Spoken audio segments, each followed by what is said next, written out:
Hi everyone, नमस्कार। इस video को देखने वाले सभी स्टूडेंट्स, सभी एस्पिरेंट्स का मैं बीइंग ऑफिशियल यूट्यूब चैनल पर स्वागत करता हूं। हाजिर हूं आप सबके बीच में एक और वीडियो लेके, जिसमें हम लोग करने वाले हैं 20 अप्रैल 2022 को जो शिफ्ट 3 में मैथ्स के 25 क्वेश्चन आप लोगों से पूछे गए CGL 2020 एग्जाम में, वो सभी क्वेश्चन हम लोग सॉल्व करने वाले हैं। डेली 25 प्रीवियस ईयर क्वेश्चन के प्रैक्टिस सेशन में आपके लिए लेकर आ रहा हूँ, ताकि आपकी SSC जो भी एग्जाम कंडक्ट करता है उनकी प्रिपरेशन बहुत अच्छे से हो जाए। Based on latest TCS pattern सारे क्वेश्चन मैं आपको सॉल्व करा रहा हूँ। सॉल्यूशन दूंगा प्रॉपर एनालिसिस के साथ। इंग्लिश और हिंदी दोनों में हमारी स्टेटमेंट रहने वाली है। मैं प्रतीक सेठी, पहले ही अटेम्प्ट में एक्साइज इंस्पेक्टर सेलेक्ट हुआ और मेरा ऑल इंडिया रैंक था 1115। CGL 19 की मैं बात कर रहा हूँ, और CGL 19 में मेरा मैथ्स में प्री में स्कोर था 50 आउट ऑफ 50 और मेंस में मेरा 197.5 आउट ऑफ 200 स्कोर था। और इससे पहले मैं SSC CGL 2021 के मैथ्स के क्वेश्चन की 17 वीडियोस आपको प्रोवाइड कर चुका हूँ। ये 18वीं वीडियो है, और इससे पहले जो मैंने आपको 17 वीडियोस प्रोवाइड करी है, अभी प्लेलिस्ट आपको आई बटन पर मिल जाएगी। और इसके बाद 3 वीडियोस और बचती है। उसके बाद आपकी CGL 2021 के मैथ्स के क्वेश्चन की सीरीज़ खत्म हो जाएगी। CGL 2021 आपका 21 शिफ्ट में कंडक्ट हुआ था, जिसमें हर शिफ्ट में मैथ्स के 25 क्वेश्चन आए थे। तो टोटल 525 क्वेश्चन इस सीरीज़ में आपको देखने को मिलेंगे, ठीक है। और ये हमारे लिंक है, आप लोग ज्वाइन कर लें। टेलीग्राम चैनल ज्वाइन कर लेना, फेसबुक पेज आप लोग लाइक कर दें, यूट्यूब चैनल आप लोग सब्सक्राइब कर देना, ताकि यहाँ पे मैं जो फ्री मैथमेटिक्स कोर्स आपके लिए लेकर आऊँगा, अरिथमेटिक और एडवांस, आप उसका फ़ायदा उठा सकें, जो कि मेनली फोकस होगा सभी SSC exams, SSC based exams पे। मतलब SSC जो भी एग्ज़ाम कंडक्ट कराता है, जैसे CGL, P और main, CPO, CHSL, MTS, stenographer, constable, GD, Delhi police constable, selection post, इन सभी एग्ज़ाम्स की प्रिपरेशन हम लोग इस चैनल पर करेंगे। और मेनली फोकस रहेगा हमारा SSC CGL पे।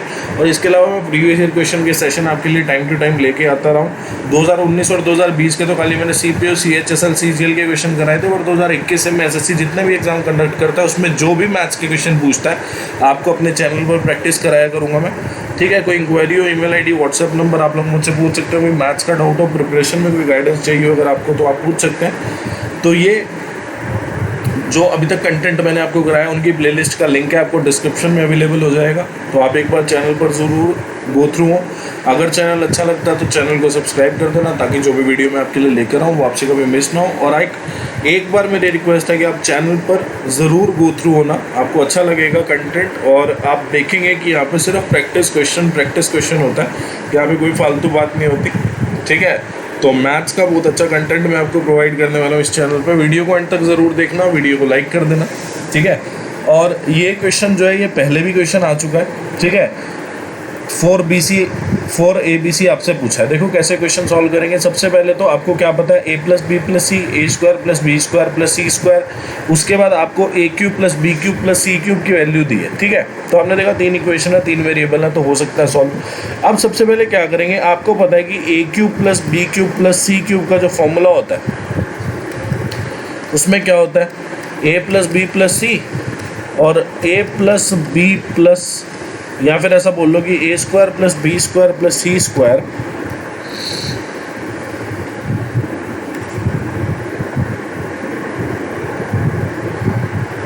-AB - BC - C, ठीक है।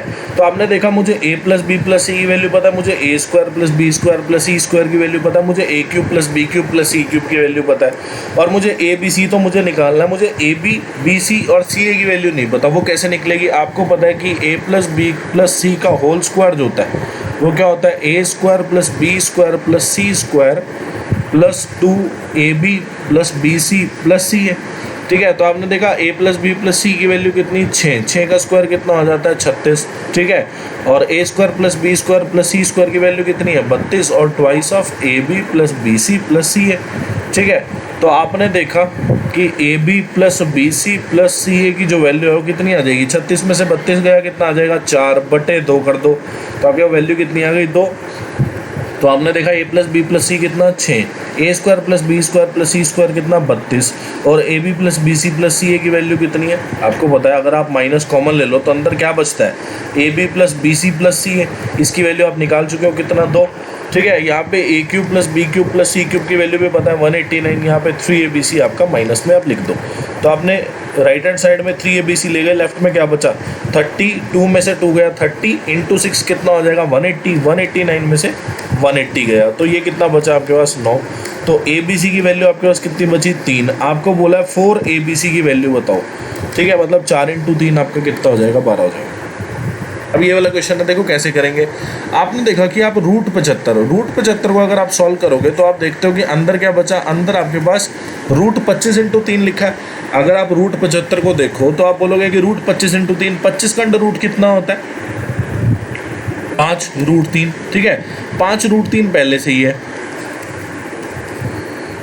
इसकी वैल्यू आपको कितनी दी है 17.32, ठीक है। तो 5 रूट 3 प्लस 5 रूट 3 यानी कि 10 रूट 3 की जो वैल्यू है वो कितनी है 17.32, ठीक है। और फिर आपने देखा कि 14 रूट 3 और 108 क्या होता है, 108 जो होता है वो 36 इंटू 3 होता है। 108 जो होता है वो क्या होता है 36 इंटू 3। तो आपने देखा 14 रूट 3 प्लस 6 रूट 3, 36 का अंडर रूट कितना आ जाएगा 6, तो यहाँ पे कितना आ जाएगा 20 रूट 3। 10 रूट 3 की आपको वैल्यू दी है कितनी 17.32, तो 20 रूट 3 की जो वैल्यू होगी वो कितनी हो जाएगी 20 को आप लिख सकते हो 2 इंटू 10 रूट 3, ठीक है। और 10 रूट 3 की वैल्यू आपने देखा कितने दी है आपको, तो ये आपके पास आ जाएगा कितना 34.64 जो है आपका करेक्ट आंसर होगा। और वैसे भी आप देख सकते हो left hand side equal to right hand side, क्योंकि यहाँ पे रूट 3 की जो वैल्यू होती है वो कितनी होती है 1.732। इसको आपने 10 से मल्टीप्लाई किया तब भी आपका 17.32 आता। फिर आप राइट हैंड साइड में देखते हैं कि 14 रूट 3 प्लस 6 20 रूट 3, 20 इंटू 1.732 की अगर आप वैल्यू निकालते तब भी आपका 34.64। मतलब बात सिर्फ मेरी कहने की ये है, सिर्फ मेरा कहने का मतलब ये है कि रूट 3 की वैल्यू 1.732 यहाँ पे ली हुई है बस, ठीक है। अब ये वाला क्वेश्चन है, आपने देखा ए अगर किसी काम को करे तो काम को 12 दिन में ख़त्म कर देगा, उसी काम को अगर बी अकेला करे तो कितने दिन में ख़त्म कर देगा 18 दिन में ख़त्म कर देगा। क्वेश्चन में बोला गया they work together for 4 days, मतलब 4 दिन जो है आपने देखा कि ए बी सी, ठीक है, आपने ऐसे लिख लिया ABC। आपने देखा they work together for 4 days, मतलब ए और बी ने साथ में मिलकर कितने दिन काम किया 4। तो आपने देखा ए ने कितने दिन काम किया 4 और बी ने भी 4 दिन काम किया। आपने देखा they work together for 4 days, आपने देखा कि दे वर्क टुगेदर मतलब ए और बी ने साथ में मिलकर काम किया, कितने दिन के लिए किया 4 दिन के लिए किया। ए और बी दोनों ने कितने दिन के लिए काम कर लिया 4 दिन के लिए काम कर लिया। अब उसके बाद क्या हुआ after which B was replaced by C, मतलब B चला गया और C आ गया, C को B ने रिप्लेस कर दिया, सॉरी B को C ने रिप्लेस कर दिया, ठीक है। मतलब बात सिर्फ इतनी सी है कि उसमें बोला they work together for 4 days, मतलब A और B ने साथ में मिलकर 4 दिन काम किया। तो आपने देखा कि A ने भी 4 दिन काम किया, B ने भी 4 दिन काम किया। उसके बाद क्या हुआ कि B को C ने रिप्लेस कर दिया। अब जो रिमेनिंग वर्क है, जो बचा हुआ वर्क है, वो A और C कंप्लीट कर रहे हैं नेक्स्ट 4 डेज में, मतलब A और C ने 4 दिन साथ में मिलके और काम किया। तो आपने देखा ए ने 4 दिन और काम किया और सी ने कितना काम किया 4 दिन काम किया। तो आपने देख लिया कि ए ने कितने दिन काम किया 8 दिन, बी ने कितने दिन काम किया 4 दिन, सी ने कितने दिन काम किया टोटल 4 दिन, ठीक है। आपने देखा कि ए ने टोटल कितने दिन काम किया 8 दिन, बी ने कितने दिन किया 4 दिन और सी ने कितने दिन किया लास्ट के 4 दिन, ठीक है। तो आपने देखा कि ए जो है टोटल काम कितने दिन में कर देता है 12 दिन में, तो 8 दिन में ए कितना काम कर देगा 2/3। अब आपको पता है फ्रैक्शन का अगर मैं टोटल वैल्यू बताऊं तो कितनी होती है 1 में से 2/3 काम हो गया, तो काम बचा कितना 1/3। आपने देखा बी जो है पूरा काम कितने दिन में कर देता है 18 दिन में, बी ने काम कितना किया 4 दिन। तो पूरा काम अगर 18 दिन में कर देता है तो 4 दिन में वो कितना काम कर देगा 2/9, मतलब 1/3 में से 2/9 बी का काम घटा दो, मतलब 1/3 ये काम है जो ए के काम करने के बाद काम बचा, ठीक है। इसमें से बी का काम घटा दो तो आपने देखा कि इसकी वैल्यू कितनी आ गई 1/9। अब ये 1/9 काम जो है ये फाइनल रिमेनिंग काम है, ये किसने किया है सी ने, मतलब 2/3 काम किसने कर दिया ए ने, फिर 2/9 काम किसने कर दिया बी ने, फिर आपने देखा काम कितना बचा 1/9, ये किसने किया होगा सी ने। आपने देखा सी ने कितने दिन के लिए काम किया 4 दिन के लिए काम किया, मतलब 1/9 काम जो है सी के हिस्से जो आया वो उसने कितने दिन में किया 4 दिन में। तो टोटल काम वो कितने दिन में कर देता, मतलब पूरा काम वो कितने दिन में कर देता 36 दिन में।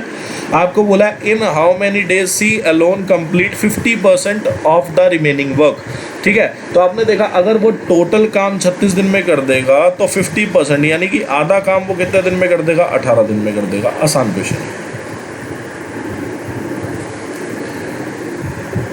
अब ये वाला क्वेश्चन है, पहले आपसे पूछा जा चुका है, आप इसको tan में चेंज कर लो न्यूमरेटर को, तो ये कितना हो गया 1 - 1/tan थीटा।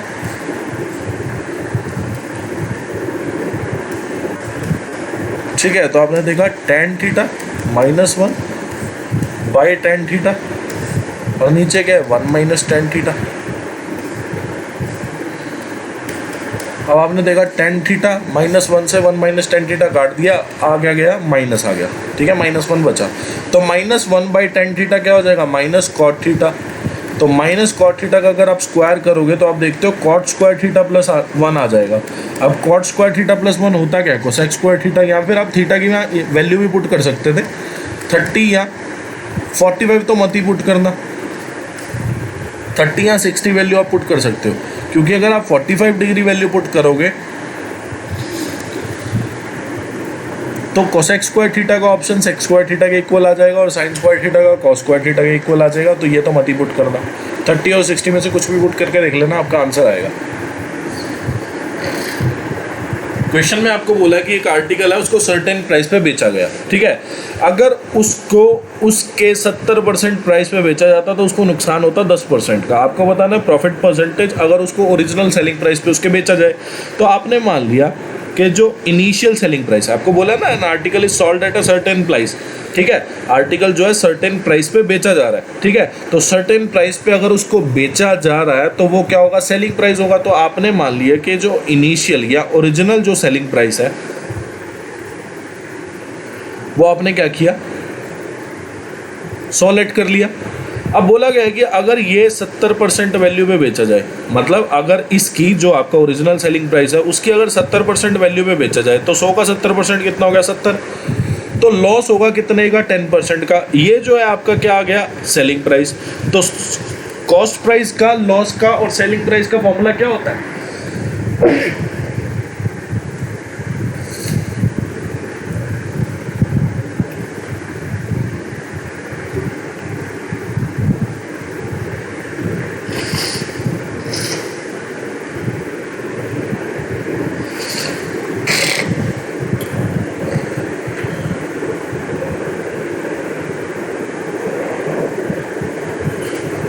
सॉरी। ठीक है, तो आपने देखा कि नया जो सेलिंग प्राइस आया वो कितना आ गया आपके पास, 70। अब इस 70 सेलिंग प्राइस पर जो लॉस हो रहा है वो कितने का हो रहा है, 10% का। तो कॉस्ट प्राइस कितना आ जाएगा, आपको पता है फॉर्मूला क्या होता है, selling price equal to cost price into 100 minus loss percentage by 100। तो आपने देखा लॉस कितने का हुआ, 10% का, तो वैल्यू कितनी रह गई आपकी, 90%। तो कॉस्ट प्राइस की जो वैल्यू है वो आपके पास कितनी आ गई, 70 × 100 बाई 90। तो ये कितना आ गया, 700 बाई 9। ठीक है, अब आपको बोला गया है कि प्रॉफिट परसेंटेज बताओ अगर वो ओरिजिनल सेलिंग प्राइस यानी कि 100 पे बेचा जाए। आपके पास कॉस्ट प्राइस आ गया, आपके पास सेलिंग प्राइस आ गया, प्रॉफिट निकाल लो। प्रॉफिट क्या होता है, selling price minus cost price. तो आपने देखा सेलिंग प्राइस कितना है, 100, कॉस्ट प्राइस कितना है, या फिर सीधा प्रॉफिट परसेंटेज ही निकाले ना।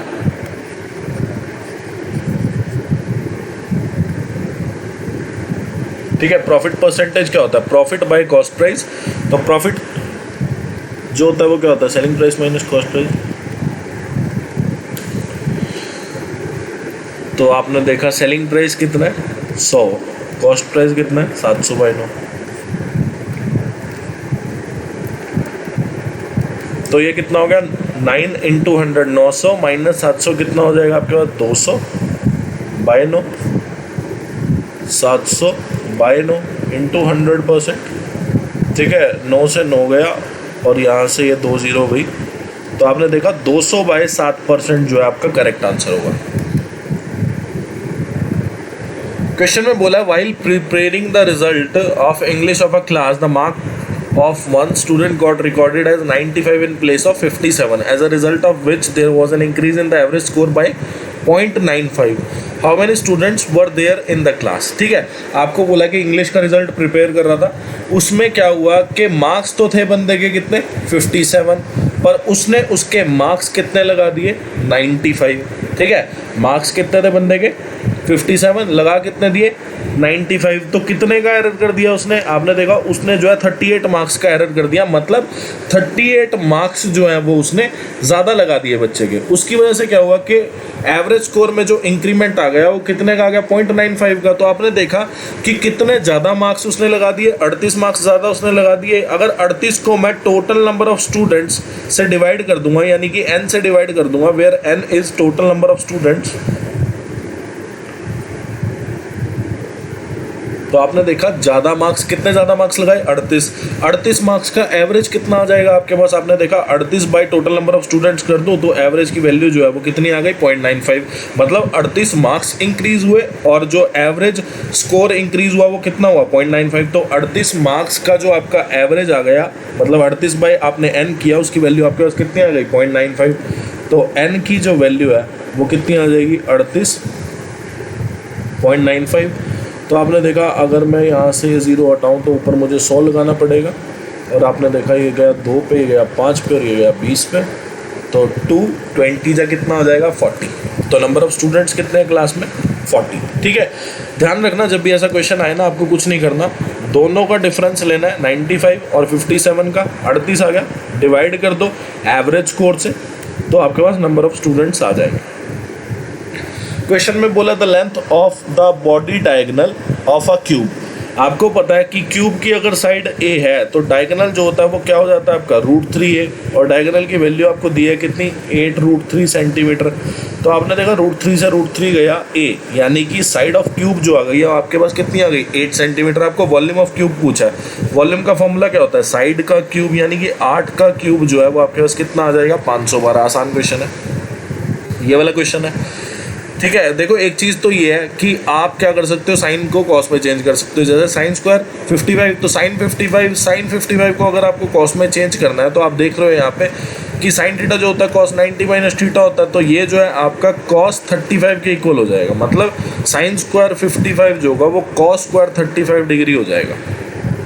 सिमिलरली कॉस स्क्वायर 28 डिग्री जो है वो साइन स्क्वायर 90 माइनस 28 यानी कि साइन स्क्वायर 62 डिग्री के इक्वल हो जाएगा। तो आपने देखा ऊपर अगर 5 आपने कॉमन लिया तो अंदर क्या बचा,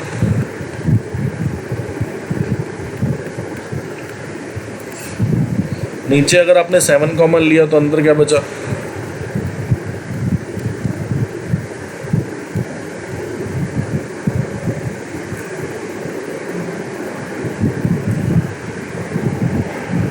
ठीक है। तो आपने देखा दोनों जगह एंगल कॉमन, तो sign square theta plus cos square theta. ध्यान रखना जब भी आप ये आइडेंटिटी यूज़ करते हो sine square theta plus cos square theta equal to 1, तो यहाँ पे दोनों एंगल इक्वल होते हैं। इसीलिए मैंने इक्वल बनाने के लिए कॉस को साइन में और साइन को कॉस में चेंज किया। यहाँ पे भी आपने देखा एंगल इक्वल है, तो cos square theta plus sine square theta कितना हो जाएगा 1।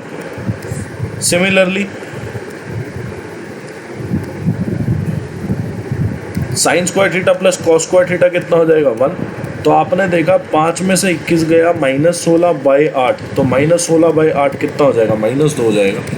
ठीक है, और एक और आइडेंटिटी आप देख लेना क्या कि cos square a plus cos square b equal to 1 होगा, या फिर sine square a plus sine square b equal to 1 होगा तब जब angle A plus angle B का जोड़ जो है वो 90 डिग्री हो जाए। आप 62 और 28 को जोड़ो 90, 35 और 55 को जोड़ो 90, मतलब sine square 35 plus sine square 55, यहाँ cos square 62 plus cos square 28 degree की वैल्यू जो है वो 1 हो जाती है आपके पास।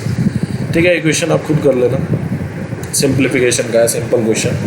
आपको बोला एक राइट एंगल ट्रायंगल है PQR जो कि Q पे 90 डिग्री है। फिर आपको बोला A और B जो है वो मिड पॉइंट है PQ और PR के। ठीक है, आपको PQ की लेंथ दी है कितनी 16 सेंटीमीटर, आपको QR की लेंथ दी है कितनी 30 सेंटीमीटर, आपको PR की लेंथ दी है कितनी 34 सेंटीमीटर। ठीक है, तो आपने देखा कि अगर PQ जो है वो 16 सेंटीमीटर है, अगर PQ जो है 16 सेंटीमीटर है और A अगर मिड पॉइंट है तो आपने देखा PA भी 8 सेंटीमीटर होगा, AQ भी 8 सेंटीमीटर होगा। सिमिलरली अगर B मिड पॉइंट है PR का और PR की लेंथ है आपके पास कितनी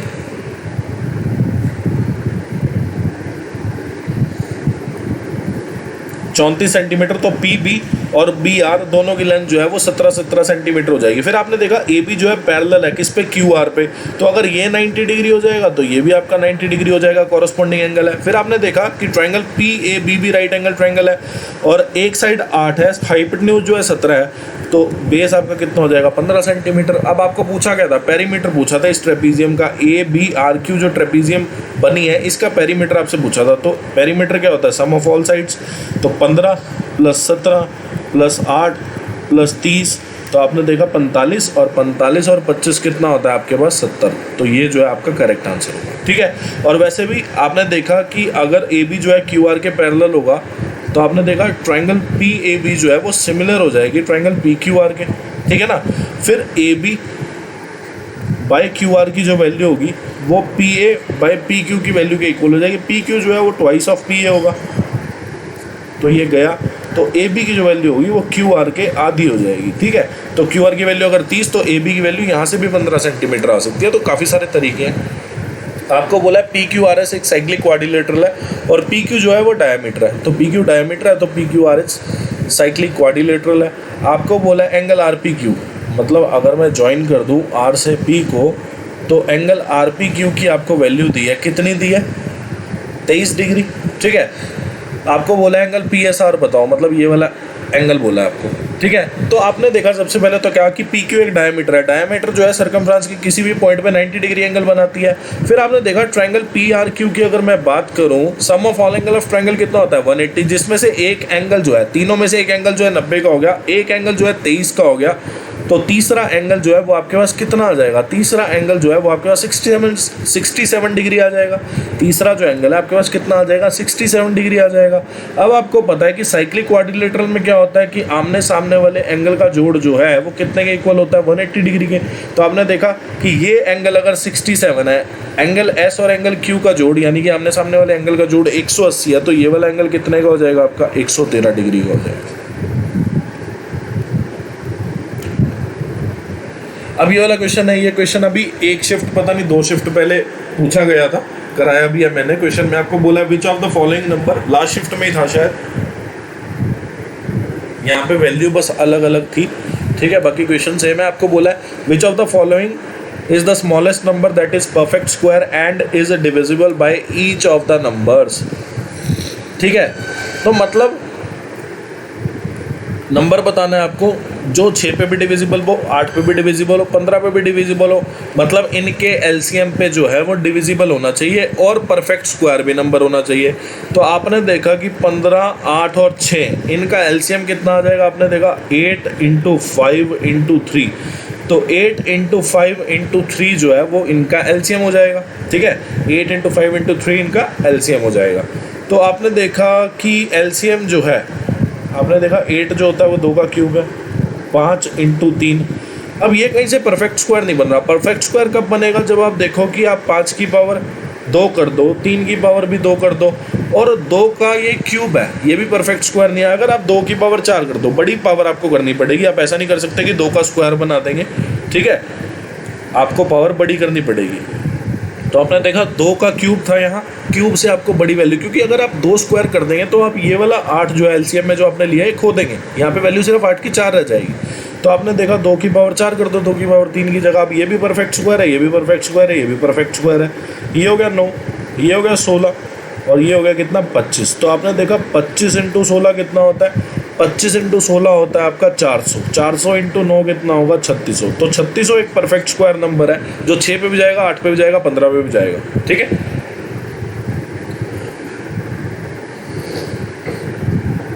अब ऐसा एक क्वेश्चन हो चुका है, एक आदमी ने जिसकी एक डॉटर 15 साल की थी, दूसरी डॉटर उसकी 16 साल की थी, उनके लिए नाम कंपाउंड इंटरेस्ट जमा करवाया था कुछ मनी। ठीक है, और 18 साल की होने पे वो पैसा जो है मैच्योर हो जाता और उनको इक्वली मिल जाता वो। ये क्वेश्चन हमने किया था, याद करो आप, अभी मेरे हिसाब से 19 अप्रैल 2022 की किसी शिफ्ट में आया है वो क्वेश्चन। आपको बोला है कि डिवाइड करना है 66,300 रुपये in such a way that amount that A receives after 8 years is equal to the amount that B receives after 10 years। आपको बोला compound interest being compounded annually at a rate of 10% per annum। ठीक है, तो सबसे पहले हमारा काम क्या था, मैंने आपको उस क्वेश्चन में भी समझाया था, इसमें भी बता रहा हूँ क्या कि आपने देखा कि रेट कितना है 10%, सबसे पहले आप उसको फ्रैक्शन में तोड़ लो। अब आपको पता है रेट ऑफ इंटरेस्ट की बात हो रही है, मतलब इंटरेस्ट रेट की बात हो रही है 10% 1/10। तो बात किसकी हो रही थी, ये इंटरेस्ट रेट की। तो न्यूमरेटर में क्या आएगा, इंटरेस्ट आएगा। डिनोमिनेटर में क्या आएगा, जिस पे न्यूमरेटर यानी कि इंटरेस्ट जो है निकाला जाता है, तो ये कितना हो गया, प्रिंसिपल हो गया। ठीक है, डिनोमिनेटर में क्या आ गया आपके पास, प्रिंसिपल। अब आपको करना क्या है, आपको अमाउंट बाय प्रिंसिपल बनाना है। अमाउंट क्या होती है, principal plus interest by principal. तो मतलब 11/10 आ गया आपके पास। अब आपको पावर कितनी करनी है, आपने देखा कि ए ने कितने साल के लिए जमा कराए, 8 साल के लिए, बी ने कितने साल के लिए जमा कराए, 10 साल के लिए। तो ध्यान रखना है हमेशा जो पावर होगी, मतलब जो अमाउंट बाय प्रिंसिपल आपने किया है 11/10 आपने लिखा है, जो इनकी पावर होगी वो इनका जो है टाइम डिफरेंस होगा। मतलब इसने 8 साल के लिए जमा कराया, इसने 10 साल के लिए जमा कराया, तो इनका जो टाइम डिफरेंस है वो कितना है, 2 साल। तो इसकी जो पावर होगी इनका दोनों का टाइम डिफरेंस हो जाएगा, यानी कि 2 हो जाएगी, मतलब 121/100। तो अब आपको क्या करना है कि टोटल मनी कितनी है, 66,300, इनको 121/100 में डिवाइड करना है। ठीक है, तो आपने देखा कि 121 और 100 टोटल कितना हो गया इनका, 221। और टोटल वैल्यू कितनी जमा कराई है उसने, 66,300। एक की वैल्यू कितनी हो गई, 300। एक की वैल्यू अगर 300 हो गई तो 121 की वैल्यू कितनी हो जाएगी आपके पास, 36,300। 100 की वैल्यू कितनी हो जाएगी, 30,000। ठीक है, अब कौन सी अमाउंट जो है ए की है, कौन सी बी की है, कैसे पता करेंगे। आपने देखा कि ए जो अमाउंट है वो 8 साल के बाद और बी जो अमाउंट है वो 10 साल के बाद जाके इक्वल हो जाती है आपस में। मतलब ए जो अमाउंट आपने दी है 8 साल कंपाउंड इंटरेस्ट पे, तो मतलब ए जो अमाउंट है वो 8 साल के बाद जितनी वैल्यू होगी ना, बी जो अमाउंट है 10 साल के बाद जो वैल्यू होगी उसके इक्वल होगी। मतलब यहाँ पे जो है सॉरी, यहाँ पे जो है टाइम है ज़्यादा, यहाँ पे है टाइम कम। तो आपने देखा टाइम अगर कम है तो अमाउंट जो है ज़्यादा डाली होगी ए ने, और बी ने अमाउंट जो है कम डाली होगी। अगर ए जो है अमाउंट भी कम डाल देता है, टाइम भी उसका कम होगा, तो वो तो कम ही रह जाएगा। अगर बी जो है अमाउंट ज़्यादा डाल रहा है, कंपाउंड इंटरेस्ट का रेट सेम है, टाइम ज़्यादा हो रहा है बी का, तो आप देखोगे कि सर ये तो चीज़ पॉसिबल नहीं है कि बी अगर पैसे भी ज़्यादा डाल रहा है, रेट ऑफ इंटरेस्ट दोनों का सेम है, टाइम भी बी का ज़्यादा है, तो बी की तो वैल्यू ऑब्वियसली बड़ी आ जाएगी। ये तभी पॉसिबल है चीज़, कब, जब आपने बोला कि ए की अमाउंट ज़्यादा है, टाइम कम, बी की अमाउंट कम है, टाइम लग रहा है बी को ज़्यादा, तो दोनों की जो 10 साल के बाद, मतलब बी की 10 साल के बाद और ए की 8 साल के बाद जो अमाउंट है वो इक्वल हो जाएगी। तो ये तभी पॉसिबल है जब ए की वैल्यू बड़ी हो। तो आपने देखा ये ए की वैल्यू हो जाएगी, मतलब ए के नाम जो है वो 36,300 जमा हुए हैं और बी के नाम जो है वो 30,000 रुपये जमा हुए। ठीक है,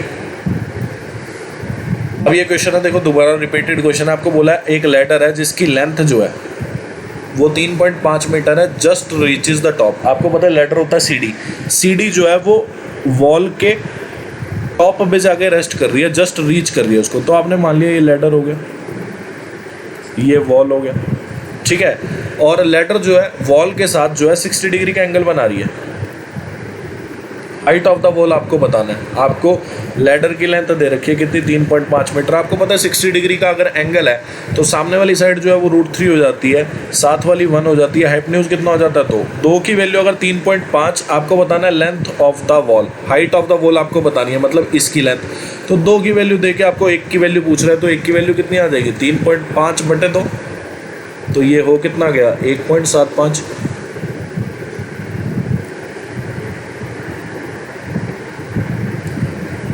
ठीक है, तो 1.75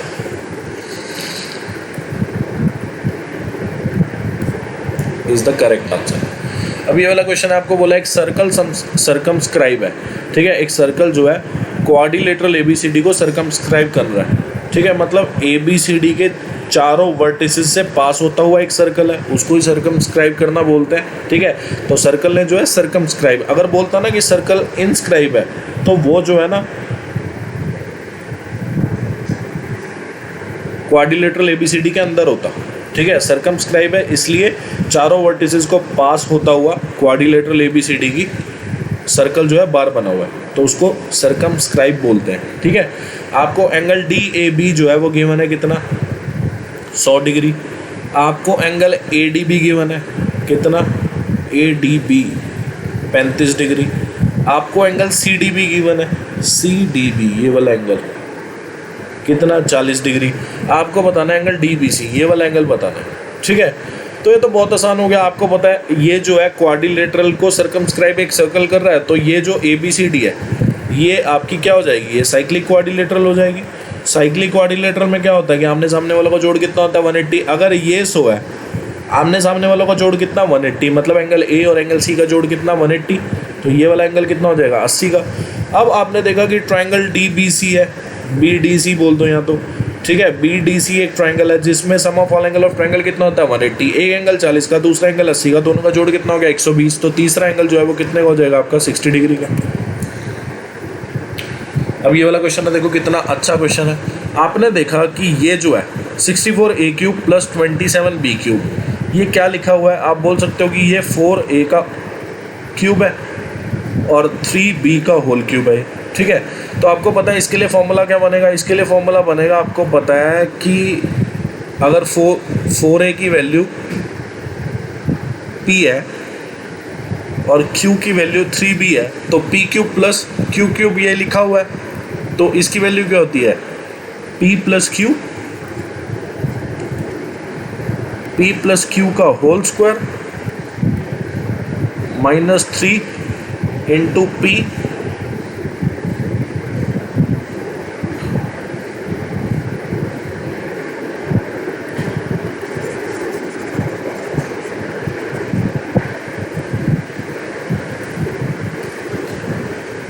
ठीक है। तो p प्लस क्यू का whole square minus 3p into Q, ठीक है। तो आपको वैल्यू पता है 4a माइनस 3b की वैल्यू पता है, और आपको पता कौन सी होनी चाहिए 4a प्लस 3b की वैल्यू, तो निकाल लो 4a माइनस 3b की वैल्यू से 4a प्लस 3b की वैल्यू निकाल सकते हैं बड़े आराम से। आपको पता है कि अगर p को मैंने 4a मान लिया, q को मैंने 3b मान लिया, तो आपको एक चीज़ पता है क्या कि p माइनस क्यू का होल स्क्वायर जो होता है, या फिर ऐसा बोल लो कि p प्लस क्यू का होल स्क्वायर जो होता है वो p माइनस क्यू के होल स्क्वायर के प्लस 4p क्यू के इक्वल होता है, ठीक है। तो आपने p की वैल्यू यहाँ पुट कर दी कितनी 4a प्लस 3b का होल स्क्वायर जो होगा वो 4a माइनस 3b के होल स्क्वायर के प्लस 4 इंटू 4a, बस p की जगह आपने 4a रखा, q की जगह आपने 3b रख दिया, तो आपने देखा 4a माइनस 3b इसकी वैल्यू कितनी 1 का स्क्वायर कितना हो जाएगा 1, और 4 इंटू 4 इंटू 3, और ab की वैल्यू कितनी हो जाएगी आपकी 1/2। तो आपने देखा 4 दूनी 8 या 24 और 1 कितना हो जाएगा, 1 प्लस 24 कितना हो जाएगा 25 हो जाएगा आपके पास, ठीक है। तो 4a प्लस 3b का होल स्क्वायर जो है उसकी वैल्यू आपके पास कितनी आ गई 25, तो 4a प्लस 3b की जो वैल्यू होगी वो कितनी हो जाएगी √25 यानी कि 5 हो जाएगी। अब क्वेश्चन सॉल्व करना आसान हो गया। तो आपने देखा 4a प्लस 3b की वैल्यू कितनी 5, यहाँ पे 5 का स्क्वायर आ जाएगा, 4 तिया 12 तिया 36 इंटू ab जो होता है वो कितना है हाफ है, आपको गिवन है ab की वैल्यू जो है हाफ गिवन है आपको, और a और b दोनों ग्रेटर देन 0 भी ऐसा भी बोला है, ठीक है। तो आपने देखा 5 25 माइनस 18, तो 25 माइनस 18 कितना होता है 7, तो 7 5 का कितना हो जाएगा आपके पास 35 हो जाएगा करेक्ट आंसर। अब ये इन सेंटर का क्वेश्चन है, बताओ एक ट्रायंगल ABC है, ठीक है, I जो है इन सेंटर है, एंगल BIC की आपको वैल्यू बतानी है, आपको एंगल A पता है कितना 68 डिग्री, तो एंगल BIC कितना हो जाएगा 90 degree plus angle A/2 34, 90 plus 34 कितना होगा 124 डिग्री। अब ये वाला क्वेश्चन है, आपको बोला distance between 2 towns is covered in 7 hours at a speed of 50 kilometre per hour. आपको बोला कि स्पीड कितनी इंक्रीज की जाए ताकि जो 2 घंटे ट्रैवलिंग टाइम के वो सेव हो सके, मतलब पहले अगर वो 7 घंटे में ट्रैवल कर रहा है तो 2 घंटे वो बचा सके, यानी कि 5 घंटे में वो उतना ही डिस्टेंस ट्रैवल कर पाए, ठीक है। तो स्पीड कितनी इंक्रीज करनी है,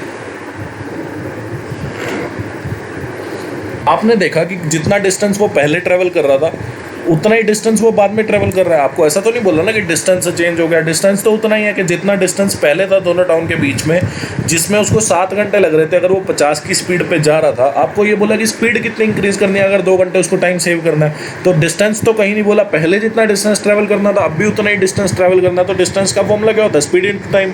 तो पहले स्पीड कितनी थी? 50, टाइम कितना लग रहा था? 7। अब जो है वो बोल रहा है कि उसको 2 घंटे सेव करने हैं, तो स्पीड कितनी इंक्रीज़ करनी है? तो आपने मान लिया कि इनिशियल स्पीड कितनी थी? 50, तो एक्स स्पीड जो है वो उसने इंक्रीज़ की अपनी, और टाइम जो है 2 घंटे सेव कर लिया। पहले जो था 7 घंटे में ट्रैवल कर रहा था, अब 2 घंटे सेव करके टाइम कितना लग रहा है उसको? 5 घंटे।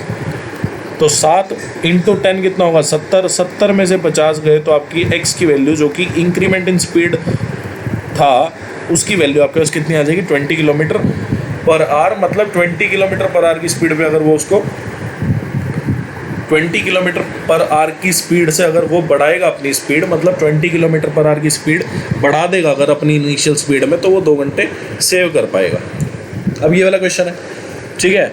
आपको बोला है ए जो है 25% मोर देन बी है, फिर बी जो है 40% लेस देन सी है, फिर सी जो है 20% मोर देन डी है। आपको बताना है ए जो है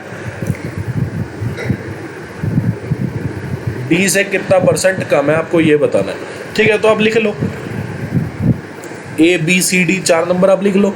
आपने लेट कर लिया, आपने देखा डी के हिसाब से सी, सी के हिसाब से बी, बी के हिसाब से ए बोला हुआ है, तो आप डी को लेट कर लो। आपने डी को लेट कर लिया 100, आपने डी को लेट कर लिया 100। अब सी जो है वो डी से 20% ज़्यादा है, ठीक है। तो आपने देखा कि डी की वैल्यू कितनी? 100, 100 का 20% कितना होगा? 20। तो 100 से 20 ज़्यादा है सी, तो मतलब कितनी वैल्यू हो गई सी की? 120, ठीक है। फिर आपने देखा क्या कि बी जो है सी से 40% कम है, बी जो है सी से 40% कम है। आपने देखा सी की वैल्यू कितनी? 120, 40% कम है, तो सी की खुद की वैल्यू 100% हो गई, जिसकी में से मतलब सी की खुद की वैल्यू 100% है, जिसमें से 40% कम वैल्यू पूछ रहा है। तो वैल्यू कितनी पूछ रहा है वो उसकी? 60%। 100% सी की खुद की वैल्यू, जिसमें से 40% अगर आप घटाओगे तो ये सी की 60% वैल्यू आपसे पूछ रहा है। तो 12 छिक कितना आएगा आपके पास? 72 आ जाएगा। फिर आपको बोला कि ए जो है 25% मोर देन बी है, ठीक है। तो बी जितना है 72, ये अपने आप में 100%, इससे 25% ज़्यादा, तो 100% में 25% जोड़ूंगा तो कितना हो जाएगा? 125%। तो ये कितना आ गया? 18 पंजे 90। मतलब अगर मैं डी को लेट कर रहा हूँ 100, तो सी की वैल्यू 120, बी की वैल्यू 72 और ए की वैल्यू कितनी आ जाएगी? 90। आपको बोला कि ए कितने परसेंट कम है डी से, तो आपने देखा ए की वैल्यू कितनी? 90, डी की वैल्यू कितनी? 100। तो ये कितना कम है? 10 कम है ए किससे? डी पे पूछा है, इंटू 100%, ठीक है। तो 10 बाई डी की जो वैल्यू है कितनी? 100 इंटू 100%, क्योंकि यहाँ पे आपसे डी पे पूछा है कि डी से ये कितना परसेंट कम है, तो आपने देखा 10% कम है डी से।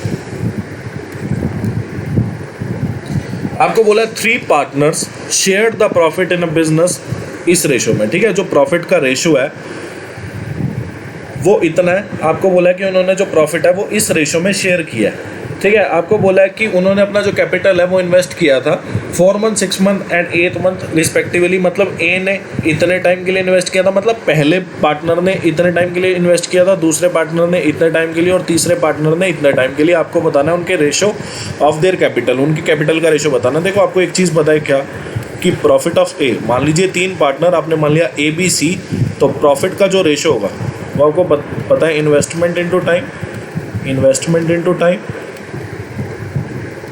इन्वेस्टमेंट इनटू टाइम के रेशो के बराबर होगा, ठीक है। तो आप ऐसा भी बोल सकते हैं क्या कि जो इन्वेस्टमेंट का रेशो होगा वो profit by time, profit by time, profit by time के रेशो के बराबर होगा। तो आपने देखा प्रॉफिट का क्या रेशो है? आपने देखा प्रॉफिट का जो रेशो है वो 9:8 रेशो 11 है। और ए ने कितने टाइम के लिए इन्वेस्ट किया? 4 महीने। बी ने कितने टाइम के लिए इन्वेस्ट किया? 6 महीने। और सी ने कितने टाइम के लिए इन्वेस्ट किया? 18 महीने, ठीक है। तो आपने देखा कि आप इसको कॉमनली काट सकते हो, मतलब 4, 6, 18, ये तीनों जो है वो 2 पे जाते हैं। और फिर आपने फ्रैक्शन हटाने के लिए क्या किया? 2, 3 और 9, इनका एलसीएम कितना? 18, इससे आपने मल्टीप्लाई कर दिया। तो आपने देखा कि 9/2 इंटू 18, तो 2 जो है 18 को काटेगा 9 पे, तो निम 81 हो जाएगा। 8/3 इंटू 18 तो 3, 18 को 6 पे काट देगा, 8 6 जा कितना हो जाएगा 48, और 9 2 जा 18, तो यहाँ 22। तो ये वाला जो है मतलब ए ऑप्शन जो है आपका बिल्कुल सही है। अब ये वाला क्वेश्चन देखो, इतना मज़ेदार क्वेश्चन है ना ये, इतना मज़ेदार कि आप कहोगे कि सर मज़ा आ गया। क्वेश्चन में बोला है person bought a book at 31% discount on the printed price. ठीक है, अपना जो प्रिंटेड प्राइस था, जो उसका मार्क प्राइस था, उसके 31% डिस्काउंट पे एक बंदा बुक खरीदता है। आपको कंडीशन दी है क्या कि अगर कोई डिस्काउंट ना दिया जाए, आपने देखा कि पहले जो था वो 31% डिस्काउंट पे जो है बुक खरीद रहा था। अगर कोई डिस्काउंट ना दिया जाए, मतलब ये जो 31% डिस्काउंट है, ये बंदे को पे करना पड़ेगा। पहले जो हो रहा था इनिशियली क्या था कि जो आपके पास प्रिंटेड प्राइस था ना, उसके 31% डिस्काउंट पे आपको बुक मिल रही थी। अब क्या हुआ कि कोई डिस्काउंट नहीं दिया, मतलब उसको ये 31% पे करना पड़ेगा। जो उसको डिस्काउंट मिल रहा था अब उसको पे करना पड़ेगा। मतलब अब जो है उसको कितनी वैल्यू ज़्यादा पे करनी पड़ी है, मतलब इनिशियल जो उसको पे करना पड़ रहा था उससे 31% ज़्यादा उसको पे करना पड़ रहा है। और रुपीज़ में कितना ज़्यादा उसको पे करना पड़ रहा है, 2480। तो 1% की वैल्यू आपके पास कितनी आ गई। ठीक है, आपको बोला है कि हाउ मच डिड ही पे फॉर द बुक, मतलब वो बुक के लिए कितना पे उसने किया था जब उसको 31% डिस्काउंट मिल रहा था। आपने देखा कि अगर मान लीजिए मार्क प्राइस जो है 100% है, इस पे 31% का डिस्काउंट मिल गया, तो सेलिंग प्राइस पहले था कितना 69%। ठीक है, मार्क प्राइस अगर 100% था, उस पे आपको 31% का डिस्काउंट मिल गया था, तो बिग कितने पे रही थी किताब 69% पे। तो 1% की वैल्यू अगर इतनी है तो 69% की वैल्यू जो है वो कितनी हो जाएगी आपके पास,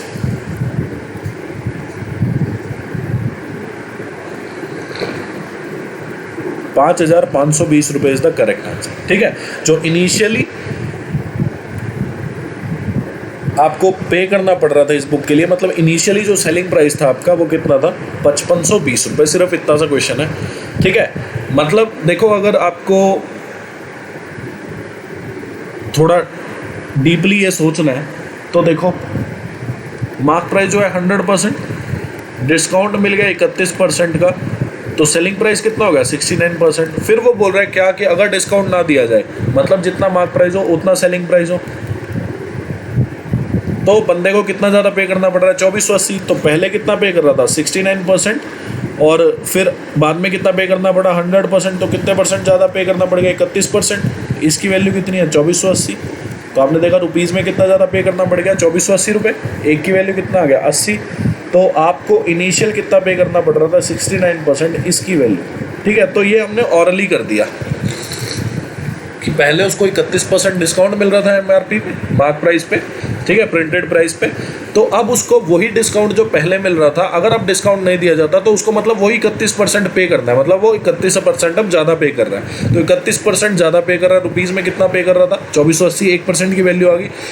तो अगर मार्क प्राइस जो है 100% है, जिसपे 31% का डिस्काउंट मिल रहा है, तो सेलिंग प्राइस इनिशियली था कितना 69%, तो 1% की वैल्यू निकाल के 69% की वैल्यू आ जाएगी। ठीक है, आपको बोला during which are is the number of car passed less than the average number of car passed from 7 AM to 12 noon। ठीक है, तो आपने देखा 7 AM से लेकर 12 noon तक जो कार पास हुई उनका जो एवरेज आएगा, पहले तो एवरेज निकाल लो।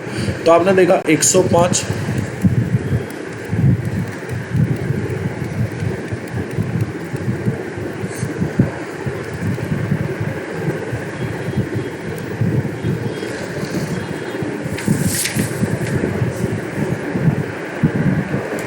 तो इसको अगर आप जोड़ो तो आप देखते हो यहाँ पे ये आपके पास आ जाएगा कितना, ये आ गया 235, या फिर ऐसा करो 220 हो गया ये।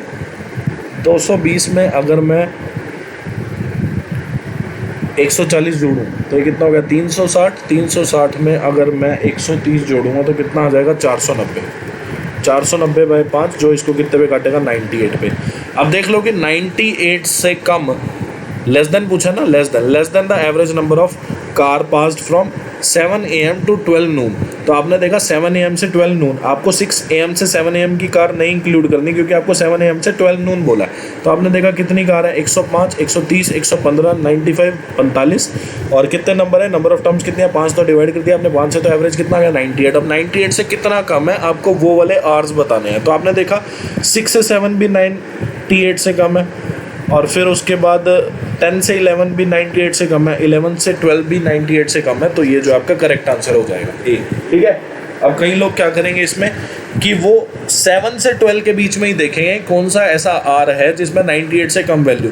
तो आपने देखा 10 से 11, 11 से 12 और ये ऑप्शन भी अवेलेबल है, ये गलत हो जाएगा, वो सारे में से पूछ रहे हैं, ठीक है। उसने एवरेज बोला था सिर्फ 7 AM से 12 नून तक का, वो सारे आवर्स में से पूछ रहा है, 6 से 7 भी उसने इंक्लूड किया जब उसने पूछा, ठीक है। ध्यान देंगे इस चीज़ का। आपको बोला what is the difference in crore between the expenditure for the year, expenditure कौन सा है, ये लाल वाला बार है, फॉर द ईयर 2017 एंड 2018। तो आपने देखा एक्सपेंडिचर 2017 में कितना था 300, 2018 में कितना 325, तो टोटल एक्सपेंडिचर कितना हो गया 625। इसका डिफरेंस पूछा है आपको किससे, the income for the year 2015, तो 2015 की इनकम का बार जो है नीले वाला है, तो 2016 की इनकम, तो 2015 की इनकम कितनी 280, 16 की कितनी 325।